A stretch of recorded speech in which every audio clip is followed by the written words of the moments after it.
Okay, we made it. This place looks, nice. I'm sure that's totally normal. Bradley, with that fog that's spreading through town and infecting everyone, I'll take my chances in this ominous castle. I don't want the fog. Keep it away from me. Don't let it in my lungs. It's fine, Arnold. I'm sure Lord Devereaux will take us in. I don't think anyone could have predicted that a sudden fog would suddenly start infecting people. Well, if you read Mina Howell's Ophiocordyceps series, then you would have seen this coming. That's a very fair point, Fenton. Excuse me, we don't feel so good. We needs to eat scissors. Okay, here, let me knock on the door again. Oh, look, it's opening. What are you still doing here? I specified in the app that I wanted you to drop it off and leave. What part of no contact do you not understand? I think you may have us confused with your DoorDash driver, Lord Devereaux. What? No, actually it's my local librarian.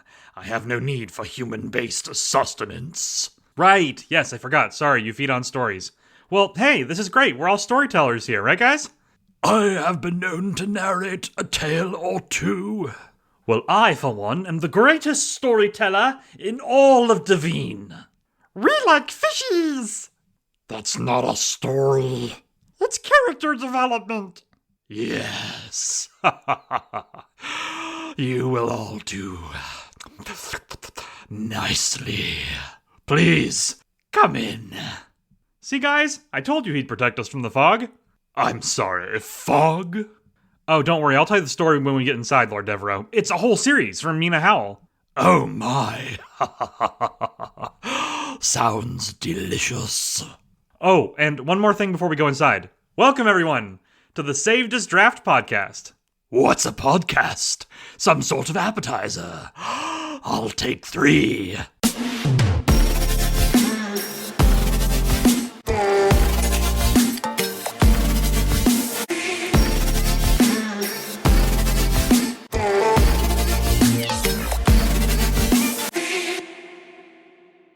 Hello, everyone, and welcome to episode 37 of the Saved as Draft podcast.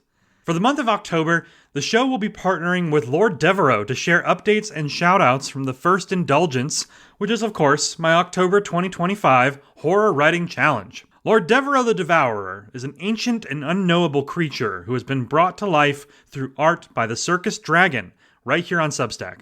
He feeds on stories to sustain himself, and thus far has been eating very good during the challenge, I must say. Over 20 stories were submitted for day 1's prompt alone. Remember that new prompts will be available daily, and tomorrow we'll have our first Narrative Feast prompt, which will be replacing power-up prompts over the month of October. To support the challenge, we'll be looking at leaderboards each week right here on the podcast. Each story's score will be calculated by adding up the likes, comments, and restacks that it has, so now's the time to check out my article on self-promotion for writers and practice that important skill if you want to rise up in the leaderboard. For today's episode, we'll start with a look at said leaderboard, and then we'll check out the steampunk stories from September's last power-up prompt. I'm leaving out the writing discussion thread this month so we can all focus on the daily story prompts, but don't worry, those will return in November as well. That means that after the power-up prompts, we're sitting down with this week's guest. You'll be hearing from horror authors in October, and today, we're starting with eco-horror writer and poet Mina Howell. She's been on the show before, but I've invited her back to talk about how she recently finished her Ophiocordyceps series, which is a post-apocalyptic horror just like the prompts we had this week. And speaking of, did you see today's prompt for the challenge? Lord Devereaux has made a special request to set your story within Mina Howell's Haunting Apocalypse. You can check out part 1 of her series to get a feel for it, and then try your hand at a new POV set in the same world if you're so inclined. And that's all our housekeeping out of the way. But thank you again for the amazing start to this challenge. It takes a lot of hours of prep to put one of these together, but when I see my fellow writers getting inspired and turning in these incredible stories, it makes all that work completely worth it. And then some. Okay, we'll be checking out the leaderboard for this week as part of our shoutouts right after this short message. Today's episode of the Saved as Draft podcast is sponsored by Spooky Security. These stupid people don't even have a security system. It's gonna be so easy to rob them. Tired of regular security systems letting you down? Why not try something more supernatural? Huh? What was that? Probably nothing. Oh, look at this jewelry. Ronnie! Who said that? How do you know my name? Man, this place is freaking me out. Leave this place now, or I will devour your soul! Ah! Why did I choose such a high-pressure occupation when I know I have a heart condition? My job here is done. Hey, what's going on? Am I a ghost? Yep. Welcome to Spooky Security. Your first shift is tomorrow. At Spooky Security, the only thing that scares us is an unsecured home. Our team of licensed haunters will ensure that your home is protected 24 hours a day, 7 days a week, and in every possible dimension for one low monthly price. For peace of mind, rely on those who rest in peace. Call Spooky Security for a consultation today. And we're back. For the month of October, I'll be pausing our usual shoutouts thread to instead focus on a new segment here where I shout out the top 5 stories for each week's first Indulgence prompts. Every Thursday or so, I'll put together a leaderboard of the 5 highest scoring stories for that week's prompts based on adding up their likes, comments, and restacks. I'll of course be tracking overall rankings as well behind the scenes so that one lucky author can win a narration by me on the Halloween episode of the Saved Us Draft podcast. But we're going to keep the overall leader a mystery until the big reveal the week before Halloween. So, this first week is a shorter one because October 1st was a Wednesday, and we've already had over 20 stories submitted in just the first few days of the challenge, which is amazing. I've tallied up the scores as of this past Thursday afternoon Eastern Standard Time, and given that, here are the top 5 stories for this week's post-apocalyptic horror. Coming in at number 1, with an amazing score of 31 points, is The Bone Choir by Bent But True. A huge congratulations on achieving such a high score in just a couple days. That's really incredible.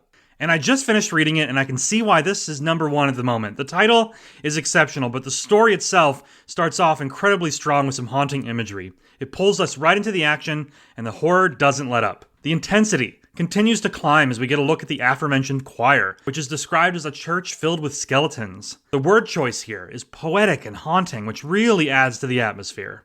Panic sets in as you continue reading because memories come rushing back for the main character and the skeletons begin singing. Yeah, this was amazing. It really used the prompt well and the word choice was just sublime. Here's an excerpt that I enjoyed. Dust poured from their ribs, thick enough to choke me. I gagged, but the sound didn't stop. It vibrated, low and steady, a note that settled inside me and pulled at my chest like a string wound through my ribs. It wasn't song, it was rhythm, and my lungs obeyed. With each exhale, memories clawed up from the dark. My mother's last breath in a hospital bed. My brother's face under gray earth. The silence of an empty kitchen where I'd once shouted I was never coming back. Their mouths screamed in chorus with the bones. And for the first time since the world ended, I wanted to scream too. Absolutely incredible work from Bent But True. And of course, as part of October's challenge, I have Lord Devereaux himself here with me. Let's see what he thinks about this one. This story strikes the palate with a strong flavor of mystery and intrigue, carrying with it notes of possibility. As the flavor develops, the word choice adds hints of spice and sweetness, with a touch of bitterness to contrast the two. It is a story that is composed with careful consideration.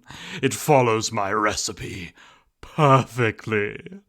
My compliments to the chef. And there you have it, a raving review from the Devourer himself. In second place for week 1 with a score of 29 points, Pitter Patter by Wild K Nebula. Nebula recently made her triumphant return to Substack, and with this story, she proves that she hasn't missed a beat. The story begins with whispers of ideas, dropping morsels of information in the form of short, carefully crafted phrases. The danger is apparent, but the context slowly comes into focus. Then, without warning, the action hits. There's alarms, smoke, a fire. Our character has to escape, but they just woke up. As they try to get out, they're taunted by a voice that repeats the phrases, pitter patter, do you think your life has matter? And other variations of this. The story continues at a breakneck pace, only to end on a note of pure despair that tells us, without a doubt, that this character's struggles are just beginning. Here's an excerpt I enjoyed. Pitter patter. He fell to his knees, a splitting pain, lungs ripped in two. Blinded by smoke, his hands floundered all around. What could he use? Something heavy, something sharp. Pitter-patter, pitter-patter, what's the fuss? Stop that chatter. Phenomenal work from Nebula. Lord Devereaux, what are your thoughts on this one? The author's work teases the palate with distinct flavors that dance on the tongue like the staccato notes of an emerging symphony. When the pacing begins to move, we detect notes of desperation and uncertainty that crash upon the foundation set by our first taste.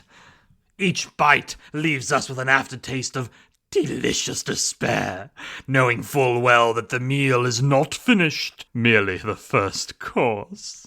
Wow, it seems like the Devourer is really enjoying the offerings thus far. Okay, let's move on.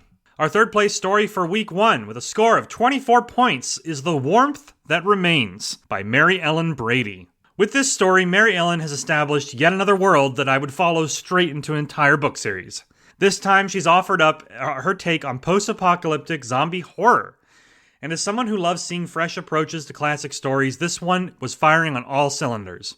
Our character themselves is changing and transforming, and the zombies around them are known as the burned ones, or in some cases they're referred to as crispy zombies, which I love. Leave it to Mary Ellen to bring magic to the end of the world. She's insanely talented, and I loved how this story established such a unique and fascinating world, while also making us sympathize with the zombies, and especially our main character as well. The tension of wondering what will happen and how they will navigate this strange world is incredibly compelling. We get some resolution at the end, but as of now, Mary Ellen has already published a second story for day 2 of the challenge that seems to be set in this world as well, so I for one am excited to check it out next. Here's an excerpt that I enjoyed from this one. In the corner, behind what's left of the coffee kiosk, something moves. They are hunched over, back to me, skin the color and texture of overdone bacon, black and rusty, split like overcooked sausage. Steam rises from their skin cracks. I hear crackle, crackle, crackle. Their flesh is still cooking. The warmth in my chest surges, then pulls in my fingertips.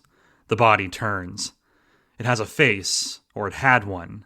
The features have melted like candle wax. Sagged. Reformed? Its eyes are holes that glow faintly. Its mouth opens, lipless, full of blackened charcoal. Whew!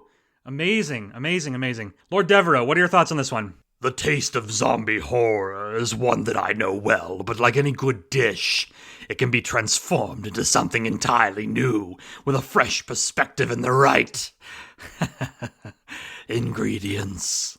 Indeed, this story invites nostalgia upon first bite, but soon deepens into a darker, richer, more charred flavor that carries with it a smoky aroma. It is familiar fiction rendered to perfect temperature. A single bite will send your mind reeling, desperate for more. I have heard much about this Mary Ellen and her writings. Now I see the appeal. Oh, quite the compliment. Amazing. The hits just keep coming. Let's move on. Our fourth place story for this week's leaderboard with 21 points is The Chalk Marks by Verdant Butterfly. Verdant Butterfly is one of those writers that I could pick out from a sea of stories because her style is simply iconic. She's perfected the hybrid of poetry and prose to the extent that her stories are always bursting with beautiful imagery and even more gorgeous word choice. She immerses you into her worlds effortlessly, and you'll honestly just have to stop and appreciate some of these lines as you're reading because they're that good. And for this story, she was addressing day 1's prompt of the challenge. This piece is heartbreaking and filled with all the tenets of horror, but the way it's presented is indescribably beautiful. Leave it to this writer to find beauty in even the most dire of circumstances. And yes, some of the imagery is horrifying, but the story ends with a note of hope that I really love to see. I often say that my stories are tempered with hope as well, and this is a perfect example. Here's a stunning excerpt, but trust me when I say that these incredible lines are one of many. We obeyed because fear rolled louder than love. One by one, the homes went quiet. No voices came through the walls. No one came out. The houses stayed just as they had been. Cups still on the tables. Clothes folded neatly in drawers. Toys waiting in corners. Time capsules of a world already gone. I walk past them now. A forsaken necropolis of perfectly preserved ghosts. 1,000 tiny museums no one asked to build. Whew! Lord Devereaux, I need to know your thoughts here because this was just so good. Indeed, the talents of this butterfly are quite impressive. Even amongst a sea of writers, all penning unique dishes of their own, the flavors of this piece call to mind an image all their own. Each subsequent stanza is another complex bite that unravels into combinations of emotion and imagery. Oh, it is a feast that took me on a journey, one that passed through halls of death, decay, haunting silence, and ultimately just a dash of hope. Delectable. All right. And let's take a look at our fifth story from this week's leaderboard. And in fifth place, for the first week of the challenge, is The Stairwell, with a score of 21 points by Javier Misco. In a situation like this, where I see a tie when I'm tallying the scores, which have obviously changed by now, the story that gets published first will be the one that takes the top place, and then the next one will go after it. So that's how Javier made it to fifth place with his day one prompt story here. It opens with something we've all dealt with before. Internet problems. The main character's frustration is immediately relatable, and as we learn more about him, it becomes clear that he himself is deeply flawed, but honestly, aren't we all? We got a really good slice of his personality and struggles in the beginning of the story here before he leaves his apartment, and from there, the horror really kicks in. The strange circumstances, the lack of other people, and the sudden realization that he's not alone is handled beautifully here. The tension explodes into a fever pitch as the main character flees back into his apartment, only for someone to start pounding on the door. This is Javier once again showing that he can effortlessly jump into any prompt and paint a vivid world with believable and complex characters. You honestly love to see it. Here's an excerpt I enjoyed. He turned to his front door and stared at it. He hadn't left his apartment during the day in months. When he got his mail, he waited until the middle of the night and hoped he could avoid talking to the guard in the lobby. Even with that much interaction, he needed a shot of Jack Daniels before venturing out. He forced his feet to move toward the door. He looked at the half-empty bottle of Jack. Calm down, asshole. You're just going downstairs. He put on his threadbare robe and grabbed his keys. His heart started thumping against his chest. He was in the hallway. It stretched out in front of him like a funhouse mirror. His legs felt weak under him, and he braced himself on the wall. The edges of his vision darkened, and his stomach lurched. Keep it together, he whispered. Really, really nice. Good atmosphere as always, and I love the tension that was building there. Lord Devereux, what are your thoughts? Javier offers a bite of comedy when the story opens, which always pairs nicely with horror, in my experience. The character is richly complex, adding immediate depth to the flavor of the piece. His fear of leaving his apartment offers an enrapturing aroma, only matched by the burst of flavor that comes from his encounter in the titular stairwell. A story that journeys through realms of flavor with ease. Delicious. Amazing. Well, thank you again to everyone who entered the challenge thus far. I realized I had to do the leaderboard pretty quick this week due to Wednesday being the first of the month, so I will be posting an updated post-apocalyptic leaderboard on Sunday before the new week starts so you can see how some of the final stories stack up. Starting Monday, we'll switch to a new genre of horror and a new weekly leaderboard to go with it. As I said earlier, I'll be tracking the overall scores behind the scenes as well for the month-long contest, so stay tuned for that as well. Next up is the Power Up prompt stories from this week's Steampunk prompt, right after a short message. Today's episode of the Saved as Draft podcast is brought to you by Fogworks, the productivity workshop for today's Fortune 500 companies. Hi there, my name is Dorian Huxley, and I'm here to ask you a question. Are you happy with your productivity? Do you feel like your employees are working at their best and producing new products as fast as you'd like? Of course not. They take breaks, they eat lunch, they go on vacation. Ugh. Meanwhile, your competitors are leaving you in the dust and laughing all the way to the bank. It makes me furious just thinking about it, but what's a business to do? After all, there's all those pesky labor laws. Well, I'm here to tell you there's a better way. Fogworks is a brand new workshop and retreat hosted by me, Dorian Huxley. Give me your employees and I will give you back productivity machines who want nothing more than to boost your bottom line. Through our patented fungus fog technology, we will instantly remove all distractions and concerns from your workers' minds. When they return, they will be obedient, focused, and ready to work themselves all the way to the bone. And the best part, our formula is based on a pre-existing fungus known as Ophiocordyceps unilateralis. That's right, it's all natural. So, book a workshop with Fogworks and send your employees to a retreat that really works. Call today to schedule. Alright, and we're back. So this is the last week we're going to do power-up prompts until November, but this past week I issued a steampunk prompt that asked you to set it in a walking city and to tell us a heist story from the perspective of sky pirates. So let's dive in and see what everyone did with this prompt. First up is Fortress by Eric McCormick. Eric shifted his style for this week's power-up prompt as per his note at the beginning of the post, but the results are astounding. I've noticed and admired how his prior stories are dialogue-driven, but his writing voice really works just as well when it's focused on narration, and this piece proves it. The way this reads feels like a dialogue between the reader and the narrator. It preserves his iconic word choice and flow, but it leverages his considerable talents to paint an insanely vivid picture as the story goes on. It brings forth the elements of the prompt beautifully as well. The story is packed with rich concepts and developments, but it moves at a breakneck pace that I really enjoyed, without ever uttering a single line of dialogue. It really is the little things. It's the character descriptions, the way they move, and how they react visually to things that breathe life into this story, and as a result, you barely notice that there's any dialogue. It's a really cool approach. Check the show notes for a link. Second this week, for our steampunk power-up prompts, is Flight of the Bat by CJ Knight, aka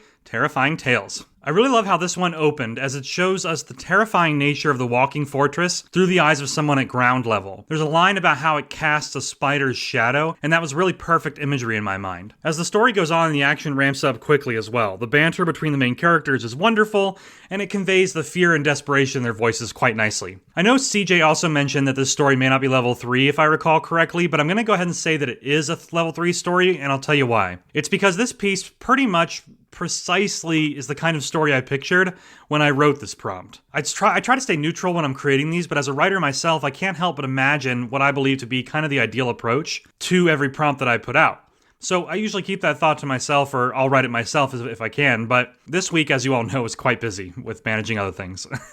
Even so, this piece from CJ is beat for beat the kind of story I had hoped to see from this prompt. It captures the terrifying nature of the setting, the action is really fast and superb, and it embodies that optimism and drive that steampunk stories are known for. So it's fantastic work, level 3, it's another winner from Terrifying Tales. Next up is Arthisian, The Last of the Wandering Cities by Connor Mancuso. And first off, let me just say how much I've enjoyed interacting and reading with Connor's work. I met him recently, and he's just been so supportive and excited about the power-up prompts in the October challenge that the energy is infectious, and I love to see it. He's dove in head first and produced some really amazing work for the first Indulgence, so I'm excited for his take on steampunk. And the first thing you'll notice here is how Connor writes in this style of epic poetry, and it works really damn well. Honestly, I'm going to have to try my hand at it at some point. The story begins with beautiful descriptions of the walking fortress from the prompt, and it spends several stanzas on this rich imagery and world building that lays a beautiful foundation for the rest of the story. I love how the stanzas themselves also shorten as the action picks up. It's like you can see the story locking in and focusing on just a few lines at a time. It works great for pacing. Once the action gets going, it doesn't let up either. I think this is the third story that I've read from Connor, and honestly, I'm becoming one of his #1 fans very quickly. This was another winner, and don't forget to check the show notes for links to all of these steampunk stories and the shoutouts as well.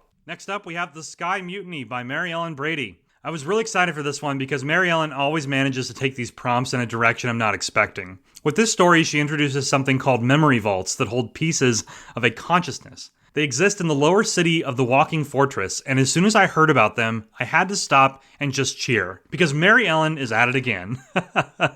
This concept is a key part of the heist element from the prompt as well, and it plays beautifully into the story. When I talk about Mary Ellen's work, I often mention that she brings magic to her stories, and that's true, but haven't mentioned for a while that she also does this great job of introducing scientific concepts as well. She's not afraid to throw in some quantum mechanics, or to introduce complex concepts about the nature of the universe into her stories. She's honestly one of the most talented and multifaceted authors that I've ever read. If you're not devouring all of her work like I am, then honestly you're missing out. Of course, you know where to find a link to this incredible sci-fi steampunk epic. That's right, right in the show notes. Next up, we have The Heart of the Orb by Tina Crossgrove. And may I just say that I love the name of Tina's publication. It's called Existential Dread and Other Hobbies. I love it. Okay, on to Tina's story. Her writing style is immediately captivating here. I love the description of the Walking Fortress and how the setting here feels both alive, metaphorically and literally. Her language is intentional when she talks about it. There's a certain organic nature to the descriptions and mentions of things like breathing and beating hearts surrounding them. It's a really cool concept, especially because it continues as they enter the fortress, and when they're inside of it, it feels like they're wandering through the veins and arteries of a massive metallic beast. I loved that atmosphere. The theme carries through here as well, and it creates such a unique take on the prompt for me as a result. It transformed the setting into something more than I ever expected, and it got me super invested as a result. Amazing work from Tina. Thanks for submitting. Really enjoyed this one. Next we have Mara and the Gardener by Seif. This one had a great opening as well. We learned that the main character has been hunting the Walking Fortress for 5 years, and that's a really nice hook because now I know as the reader that this is personal. She's invested. I also really liked how the orb in this story is actually an arboretum. It adds a unique layer to the prompt that I hadn't considered. And this is of course why I love doing these, because you always get these unique approaches and perspectives. And in this story, dialogue drives things forward really well too. Characters have distinct voices and ways of speaking, and it was easy to hear what they sounded like in my mind. Awesome work and some really unique elements as well with this story. Next, we've got The Door We Opened by Bent But True. This author has amazing writing voice and style as evidenced by their top spot in the leaderboard, but I was reading the beginning of this just now and I had to stop with this one line because it described dialogue as so quiet that the wind might keep the secret, and that is beautiful. It's not only nice from a wording standpoint, but it helps the reader really understand the volume of what was being said in such a nice, kind of poetic way. The writing and world building here from Bent But True is also really good. You'll find yourself immersed in the story so completely that you'll lose track of time and reality. Ask me how I know. This one also gets pretty intense, especially towards the end, as the haunting conclusion will leave you with your jaw on the floor. Check out what they've got going on with the story, link in the show notes. Alright, and our final power-up prompt story this week is Last Flight of the Okyai by Javier Misco. And once again, Javier sets the stage perfectly with the opening paragraphs here. We get this nice, epic, sweeping look at the state of the world, and then it zooms into the moment at hand, and we see how important what follows will be. The story kicks into high gear from there, and the build-up towards the climax of the story as you read is amazing. The pacing is really sharp, and once I hit that ending, I was dying to know how it would conclude. We get some final revelations, and when the curtain falls, I'm once again finding myself asking when Javier will turn these stories into entire books. Honestly though, Javier sets up such amazing and compelling worlds that I could honestly see a lot of his stories, if not all of them, being expanded into entire novels on their own. It's truly the sign of a talented author when you can produce something so amazing over and over and over again, and he does it every week as we've seen with these power-up prompts. It's amazing. Alright, that concludes this week's power-up prompts. Thank you to everyone who submitted, and remember, they will be back in November, but starting tomorrow, we'll have narrative feasts in October, so stay tuned for that. Next up is our featured guest interview right after a quick mindful moment. Hey there, this is Chill Bradley, here with this week's mindful moment. Here's a quote to consider.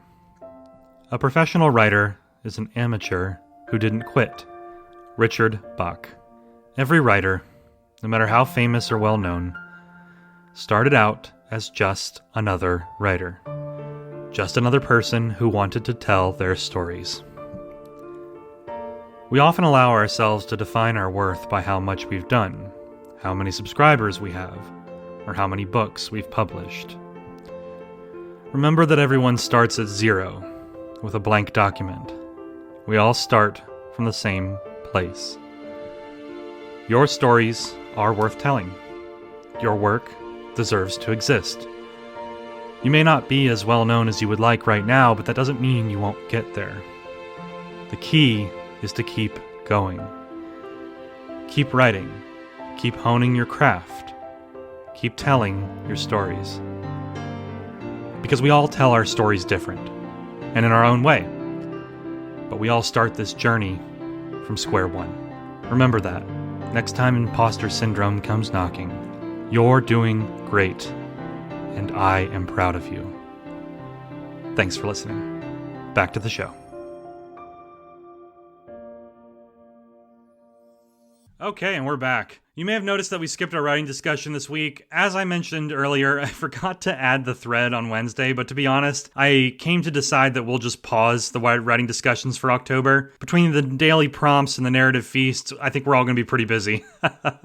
So we'll jump right into our featured guest interview for this week, and this time I've invited friend of the show, Mina Howell, to join us once again as our first horror author interview of the month. Mina just wrapped up an amazing post-apocalyptic horror series right here on Substack called Ophiocordyceps. She's actually going to be publishing the series as a book as well very soon. Let's learn more and dive into this week's interview. All right, everybody, and for our first October interview on the Saved as Draft podcast, I'm very excited to welcome back to the show for the second time a guest returning, Please welcome eco-fiction, horror author, and someone who just finished her first series on Substack, Mina Howell. Mina, thanks for being here. Thanks for having me, Bradley. I'm glad to be back. So yeah, you were on episode 18, and now we're on episode 37, I believe is Yes. this one. Yeah, crazy, crazy, I crazy. know. But so yeah, obviously the podcast has grown a lot. Lots happened since your last interview. So if you could start us off with just a quick intro about yourself, and then tell us specifically, since we're in October, what got you into writing horror? Yeah, so I'm Mina Howell, park ranger by day, eco-fiction / horror writer by night. I essentially observe the world around me for a living, and the things that I've seen, particularly in biology-related careers, have been some of the most heinous things that I've witnessed in my entire life. Unfortunately, there's not a lot I can do within my job to make things better by myself, and unfortunately, things seem to get worse by the day. So I took to writing because if I can shed some light on some of these things through my writing, I think little by little it could make a difference. That's fantastic. I really like that perspective. It calls back to mind one of my classic phrases that I'll throw out there, during writing discussions where I say that like as writers, we can't change the world on our own, but we can create better ones and we can offer that perspective that can then lead to shifts in other mindsets and in reality as a whole. So that's fantastic. Right, yeah, exactly. No, that's amazing. So that makes sense. Now let's shift over to the focus of your interview today. You are back on the show to talk about your serial fiction series, Ophiocordyceps, that you just finished the first, I guess, quote unquote, book of it on Substack very recently. Actually, when was the last chapter released? Oh man, it was a few weeks ago, I Okay, think. right. It was August 28th, so I guess a lot longer than a few weeks ago. Okay. Yeah, and I mean, it definitely feels like it's only been a few weeks, but time is Yeah, also an illusion and a flat it circle is. and all that. Okay, so that one wrapped pretty recently. So for people who aren't familiar with it, can you talk a little bit about where the concept came from and maybe just a little bit about the title as well? Yeah, so the concept for it was honestly so random. My drive to work is like 45 minutes on a good day. And the place where I live gets this crazy fog that rolls in, particularly in like the spring and the fall. And you literally can't even see the trees on the side of the road, much less other cars or even stoplights. So I'm driving through it one day and I'm just so nervous because it's particularly thick and I, again, can't see the cars in front of me. And I got to thinking, oh my gosh, what if this fog was really filled with some kind of fungus that made you a zombie? And that's just like my regular work thoughts, like driving to work. And so when I got to work, I did a bunch of research on it and then kind of came up with a plan, and the rest is history.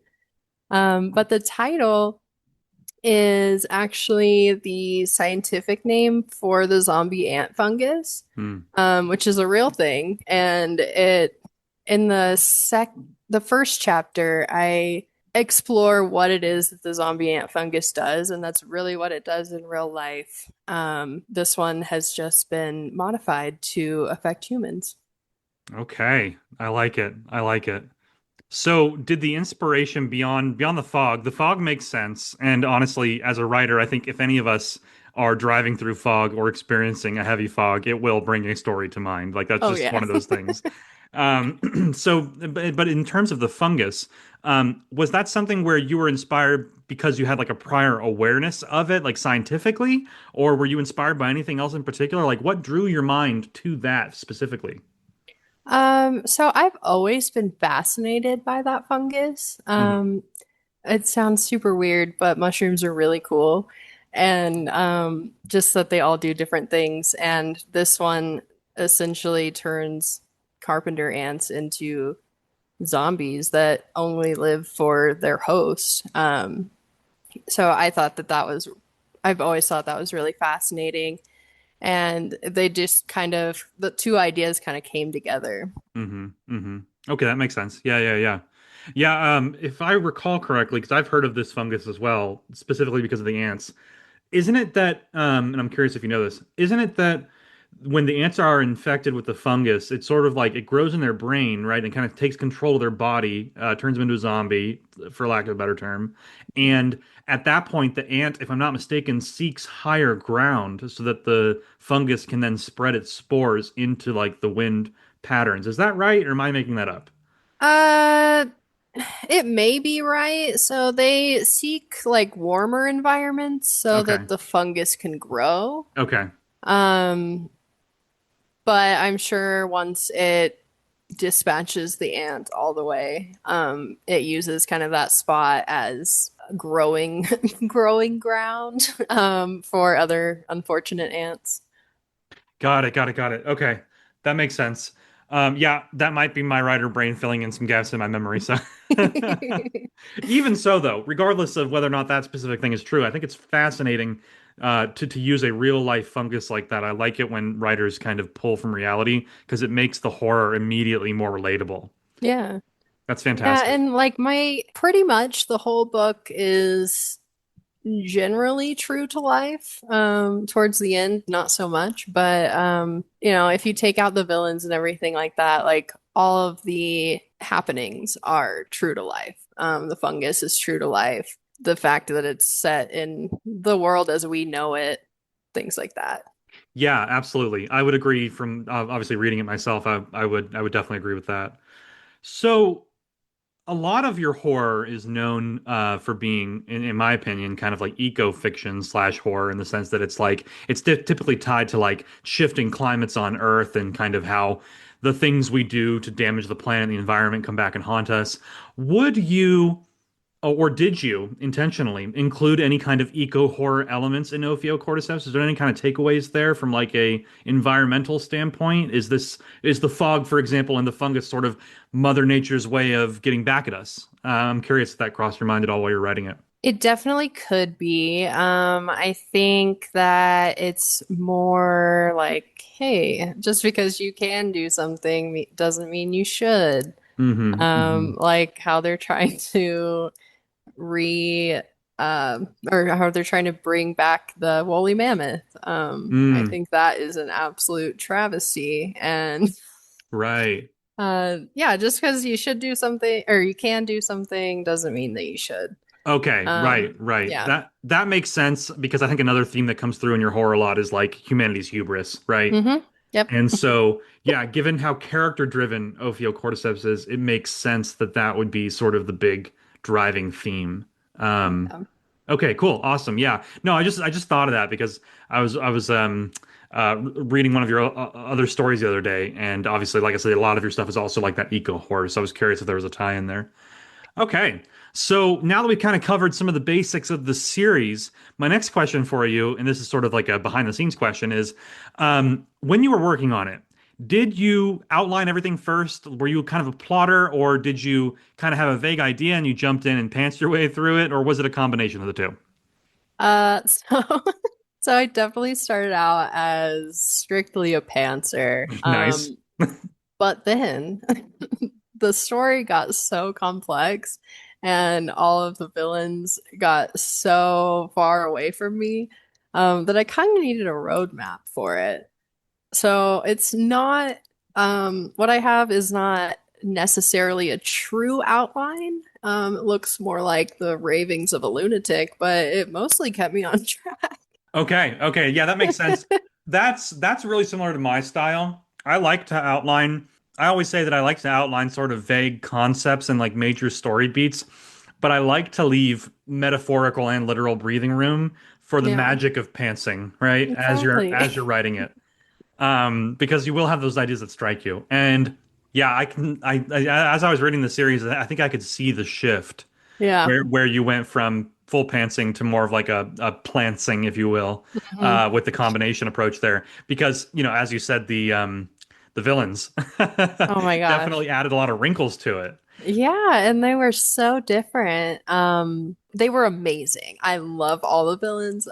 But there were a lot of details that I had to think out at that point. So I'm like, okay, so this is here, this is here.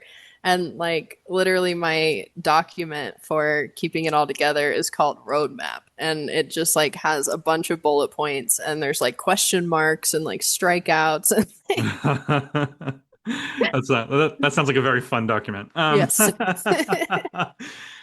Yeah, so I'm so glad you brought up the villains, because honestly, that's one of my favorite aspects of the series is that you have this extremely just interesting and diverse cast of villains who all by the end are kind of connected in different ways, which I loved.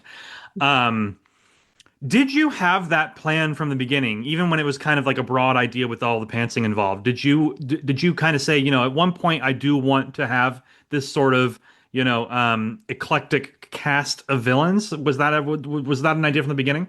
I had no idea what the villains were going to become. Okay. So I had a vague idea of what I wanted them to be. Like I knew that I wanted Dr. Angel to be the director of the HOW. I didn't have a name for him. I didn't have anything. But yeah, so other than that, other than the vague idea that I had of them, I didn't have any other thoughts. And in my head, I was like, you know what? I really want to collaborate with some authors on here. And so I made it into a challenge. And the way that everyone took it was even better than I could have imagined. Mm, amazing. Amazing. Yeah, that was my next point I wanted to bring up is the challenge that you did. So do you remember what the exact kind of structure of that challenge was? I know the prize was the opportunity to collaborate with you for a villain on the story, but what was the challenge again? I'm struggling to remember that. So to my recollection, it was when I was doing author recordings on my podcast, Okay. and I was trying to get more of them in. So I made that into the challenge. I'm like, hey, send me a recording of you reading something you wrote, and I'll pick, I think I was originally going to pick four, and I got a bunch of submissions in, and they were all really good. And I couldn't decide who was going to win and who wasn't. So I decided I was going to make room for a fifth villain and then kind of let the fates decide who would win. So I did a random number generator and yeah, like I said, they just all turned out so well, and I don't think it could have gone any better. That's amazing. Yeah, no, the whatever deity or force you believe in definitely had a hand in that because it worked out so well the way that you did it. And I couldn't imagine any one of those villains not being in the story. I feel like the I story wouldn't be the same know, without them, right? which is crazy. That is crazy how well that worked out. Oh my gosh. Yeah. And even like, because one of the characters, I think the fourth character was just a mystery side character. Mm, And it wasn't even a villain. It was Dr. H. that's right. And I'm like, he needed to be in that story.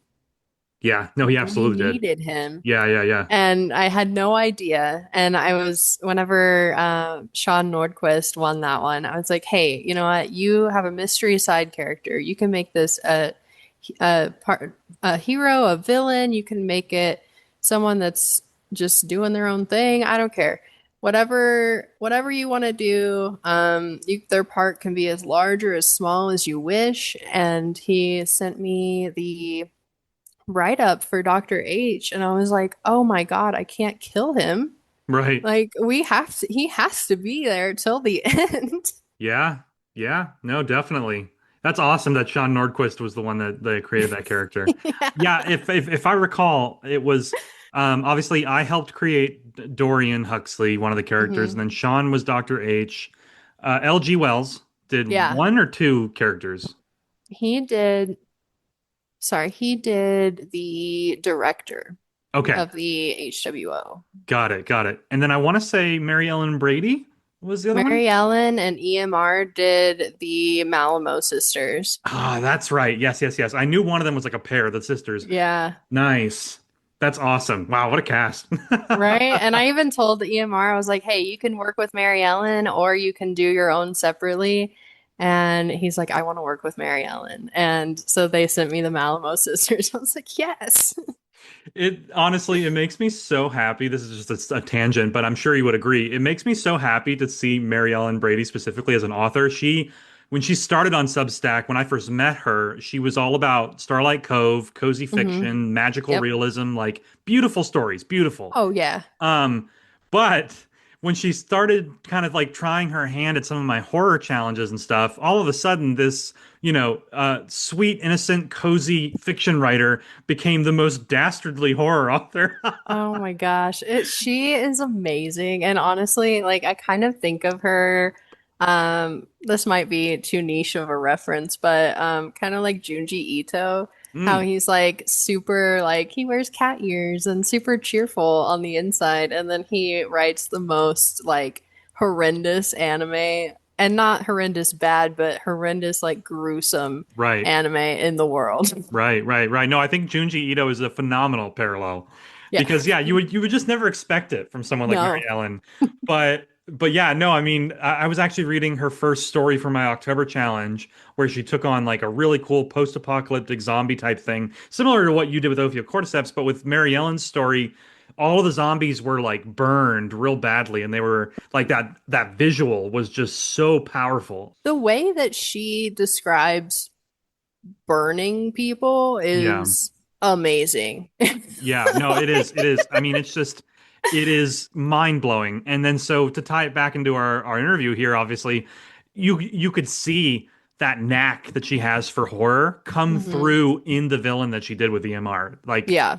the style was there, and man, it's just I'm just in awe of how talented she is because it's not easy. I mean, you yourself obviously have dabbled in a few genres, right? Like you've done Hmm. Ophiocordyceps, which is horror, but you've also written stunning fantasy work for Devine, right? Yeah. And then obviously you have poetry as well in your repertoire, and it's until I joined Substack, I've never seen this many writers and this much talent in one place, and the ability to tell stories in different genres, to shift your entire voice and tone and structure and just do it like you're breathing is insane to me. It's awesome. It's awesome.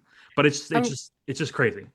I'm gonna say it right now. The authors of Substack are going to be the new generation of famous authors. I just know Oh yeah, I wholeheartedly agree. I would love to walk it. into a Barnes and Noble or some new bookstore that hasn't been created yet where every single book on the shelves was done by an author who got their start on Substack. Like I could see Oh, that.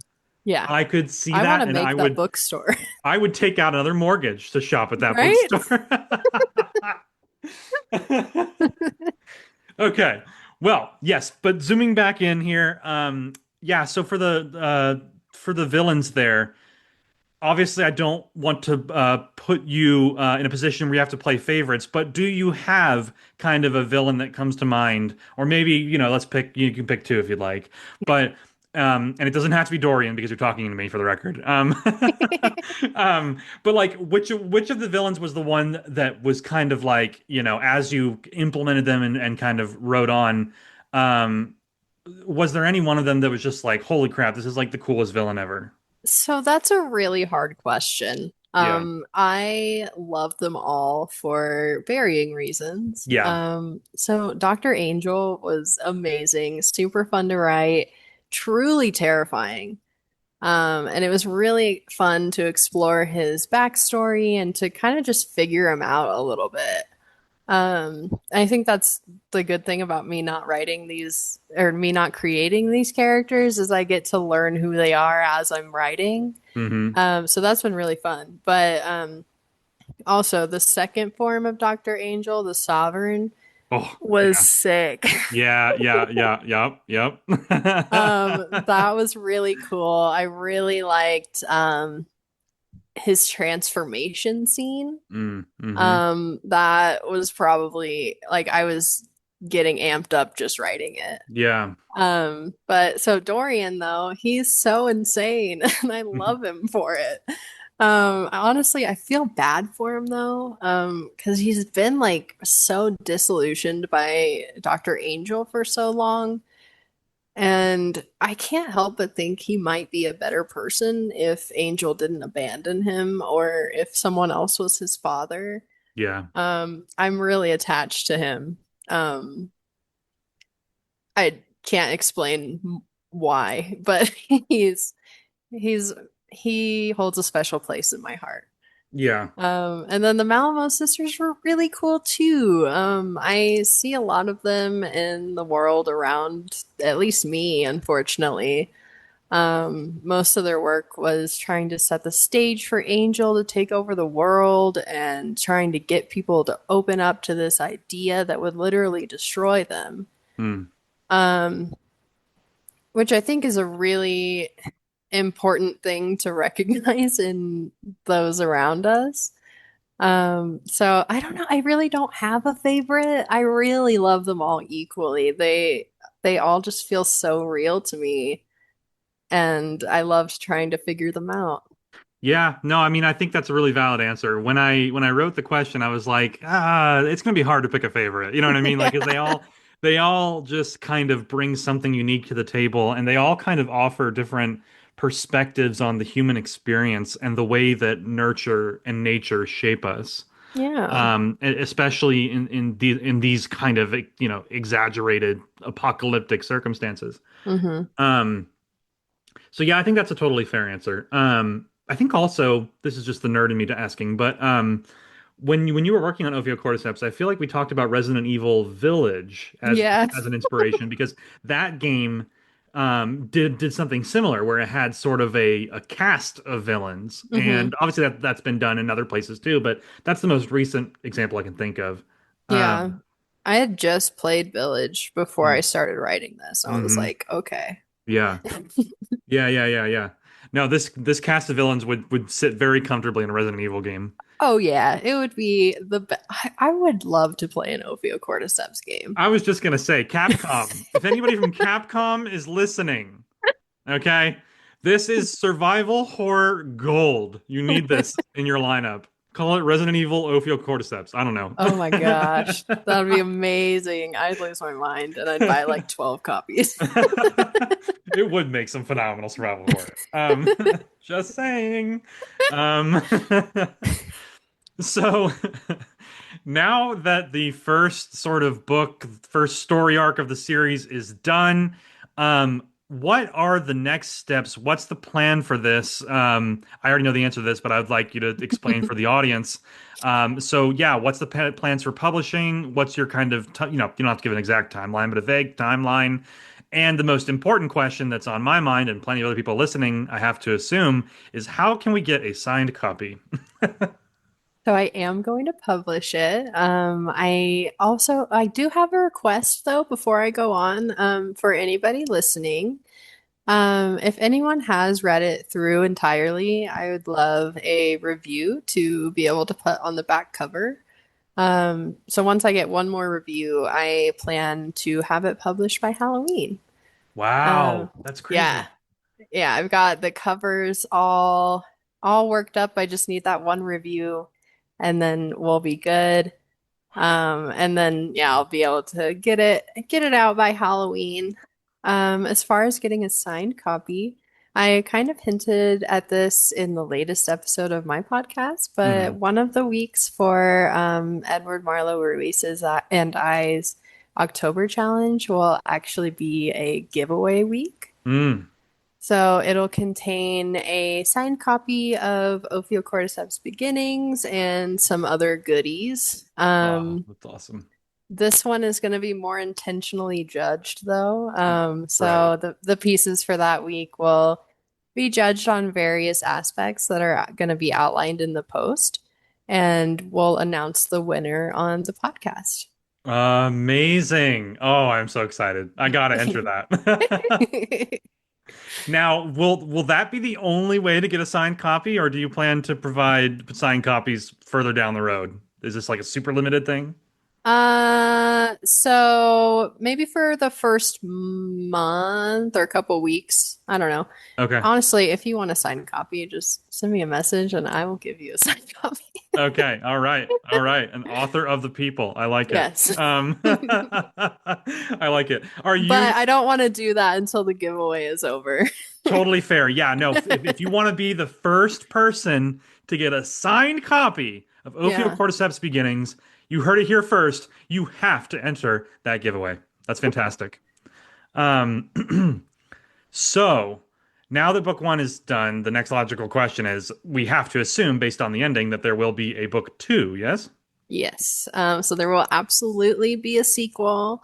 I've already got the title if you want to hear it. Oh, you know I do. So this will be the first time I've said it to anyone. So it's called Ophiocordyceps resonance. Mm. So because of the resonance core. Mm-hmm. So yeah, I've got the title and like a vague idea of some changes I want to make, mostly to the affected ones. And the stakes in that book will have never been higher. Mm. Again, I have a vague roadmap of where I want it to go. But I definitely don't want to get started on it or anything until I publish the first one. Yeah, that makes sense. Do you plan to serialize the second book in a similar fashion? Yeah, I'll probably do it the same, how I did the first drafts on Substack and then kind of go in and edit afterwards. Okay. Okay. No, that was really nice. That's awesome. That is awesome. What a title, too. Oh, I Resonance. love it so much. Oh, it just has so much gravitas to it. It Yes. does. Oh, that's fantastic.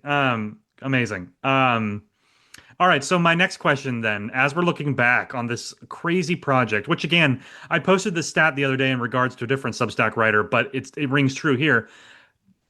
Based on just, research and studies and just data that I found, 97% of authors who start a significant work like this series, like a novel, they do not finish it. 3%. So 30 out of 1,000 people, according to the study I looked at, Oh my um, gosh. finish something like this when they started. So just have to pause real quick for my next question, just to congratulate you again on the completion of such a monumental project. It is way harder than people realize. Obviously, writers will understand, but just your everyday people, it's crazy to think about, how much effort and dedication and focus that it takes to finish a project like this. So a huge round of applause from me and all 20,000 other people listening to this, according to the downloads. Wow. I mean, Well, that's like, thank you. 6 months. But anyway, yes, you're welcome. Oh. Yeah, no, I have been on both sides of that statistic. I have a few books just sitting in my docs just waiting to be written, but this one I sat down, I was like I have to finish it. And it was so interesting to me and I was so invested in it that it was not, I'm not going to say easy, but I really wanted to do it, and Yeah. I looked forward to coming and writing a new part every week. And I think that's so crucial because, I've heard this from other writers and podcasts that I listen to, but if you, as the writer, are not excited and invested in the story, the reader will pick up on that. So that's why Yeah. it's so important that you yourself are in love with what you're writing. And that was 1000% the case with Ophiocordyceps. I could see, just in the way that it was written, the structure, the pacing, I could tell that you were locked in and that you were having a good time. And therefore, as a reader, I was having a good time. Nice. So that's so crucial, and I'm glad that you brought that up. Now that you finished your first serial fiction series on Substack, I'm curious, what are some of the big lessons you've learned for that other people might be able to benefit from hearing when it comes to a series like this?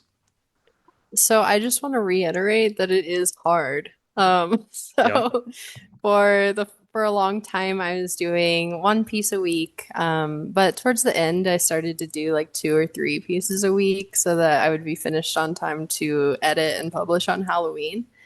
And I think if I hadn't set a deadline on myself, that it may have been a little bit easier. But always publish books on Halloween, so that's what I wanted to do. That's so cool. But it's weird because I think I started that in May, and now that it's over, I find it hard to find other stories to fill my time with. I was and still am completely obsessed with that world. And it was really incredible, though, to watch people come back week after week and absolutely get floored at the events of the newest piece and become fans themselves. Yeah. It was a really special experience, and I hope that everyone loves the sequel just as much. Amazing. Amazing. I know I will. I'm so excited for that sequel. But yeah, no, there's nothing quite like that excitement from your readers week after week. It really does keep you going, and it's It awesome to does. see. That's amazing. Well, my last question here before we wrap up, I wanted to give you an opportunity to tell us just in more detail about the upcoming horror challenge that you're doing alongside EMR, or Edward Marlowe Ruiz, as he's currently known. Would love to know kind of just a quick overview of that challenge, when it starts, and how people can get involved.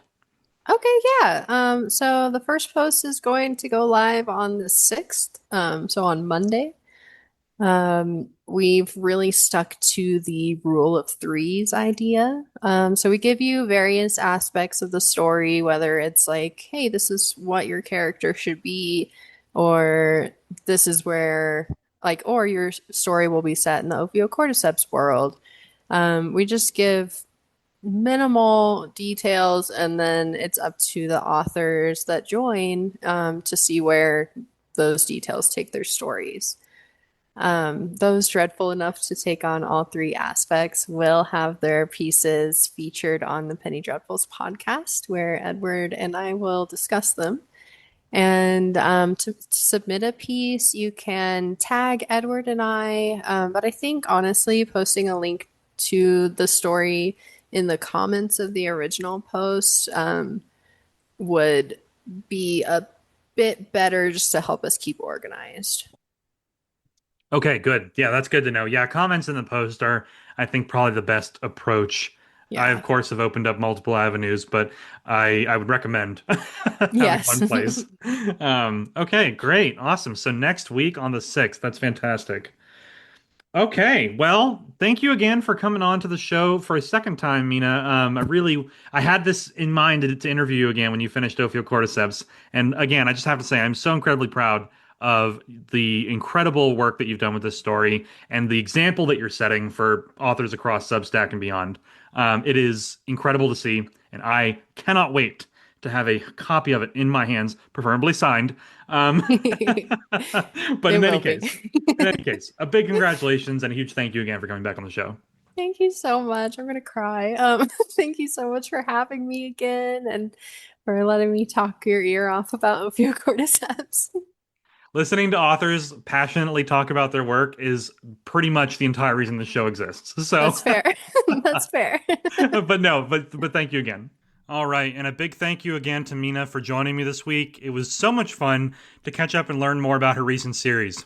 Okay, next week on Substack, we're switching to paranormal horror for our first Indulgence prompts. Before that, though, tomorrow you'll get your first Narrative Feast, which is a special weekly prompt directly from Lord Devereaux that gives you a genre and 3 questions that you must answer in your story. Each question invites a new course. Get it?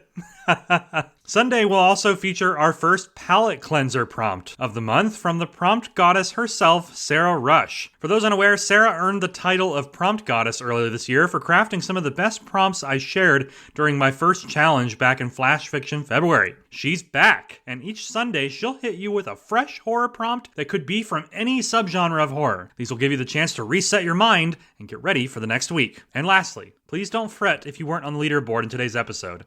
I had to lock in those top 5 pretty quick due to the podcast coming out on Friday here, so I will be back on Sunday with an updated leaderboard that shows the rankings for our post-apocalyptic horror stories, and for that one I will do the top 10 instead of the top 5.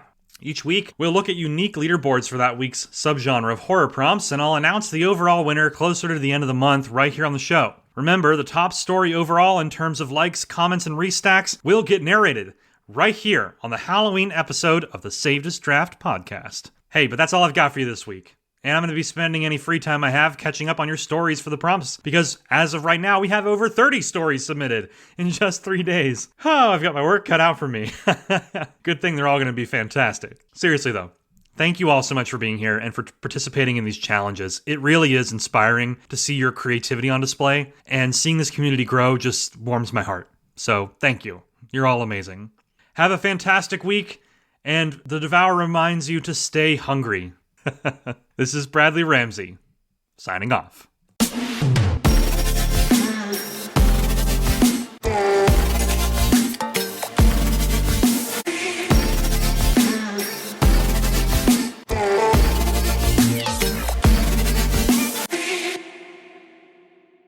Damn, this fog is so thick. Oh, come on. We hit a red light. Hey, Bradley, those 2 women are trying to get you to roll down your window. Do you see them? Just ignore them, Fenton. But they're holding a sign that says free hugs. Shouldn't we roll down the window? No, ignore them. All right, but now they have a sign that says free money. Just stop looking, Fenton. Okay, but now they have a sign that says, we'll read all of your stories and leave comments on every single one of them. Wait, what? Okay, roll down the windows. What about the fog? Who cares about the fog, Fenton?